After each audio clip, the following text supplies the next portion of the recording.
আমার বাচ্চা প্রতিবন্ধী, এই 15 বছরের বাচ্চা মাইর দূর করে রুমের থেকে ধরে নিয়ে আসছে।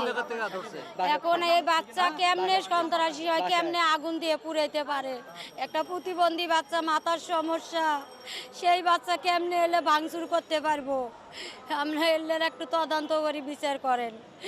যারা অপরাধী তাদের না ধরে এই শিশু বাচ্চা, মাসুম বাচ্চা কেন ধরলো? এদের একটু আমরা জবাব চাই। আমি আজকে অসহায়, গরিব, আমাদের টাকা পয়সা নাই, আমরা দিন আনি দিন খাই। খেতা মরাই নিয়ে শুয়ে রয়েছে, হেরও উড়াই নিয়ে আইছে, যে আছে লগে ওরও উড়াই নিয়ে আইছে। মানে বড়ও দেখলো না, ছোটও দেখলো না। আর উনি যে অপরাধ করলো কিনা এইটাও দেখলো না ওরা। মানে ওরা বিচার করুক, যে যারা ন্যায় করছে তাদের বিচার করুক, যারা অন্যায় করছে ওনাদেরও বিচার করুক। ন্যায়টা ছাইরা দেখ, অন্যায় যারা করছে ওদেরকে বিচার করুক। ছোট মানুষ, ওরা তো অন্যায় করতে পারে না। করতে পারে?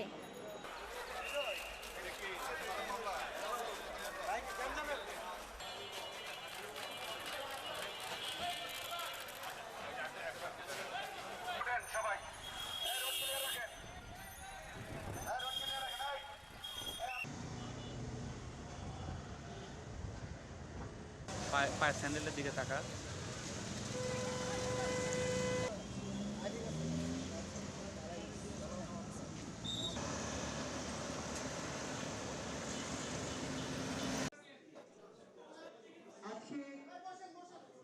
আমরা মনে করি মহামান্য সুপ্রিম কোর্ট শিক্ষার্থীদের পক্ষে কথা বলেছেন, সেই অনুযায়ী সরকার প্রজ্ঞাপন দিয়েছে।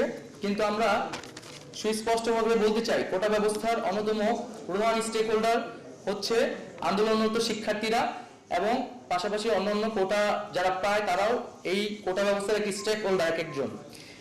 সেই স্টেক হোল্ডারদের সাথে আলোচনা সংলাপ ব্যতীত এই ধরনের প্রজ্ঞাপন সমীচীন নয়। এই প্রজ্ঞাপনের সাথেই কিন্তু কেবল আমাদের আন্দোলনটি সম্পর্কিত নয়। আমরা কিন্তু আন্দোলন থেকে সরে আসছি না। যারা জনগণ আমাদের সাথে নেমেছে, তাদের বক্তব্য, তাদের দাবি দেওয়া, তাদের যে হতাহত, তার সুস্পষ্ট সমাধান এবং বিচার না হওয়া পর্যন্ত আমাদের আন্দোলন কিন্তু অব্যাহত থাকবে। আমরা শুরু করতে কিছুটা বিলম্ব করেছি, আপনারা সকলেই জানেন। আমাদের চারটি জরুরি দাবি আমরা আবার উল্লেখ করছি। 1, ইন্টারনেট সচল করতে হবে।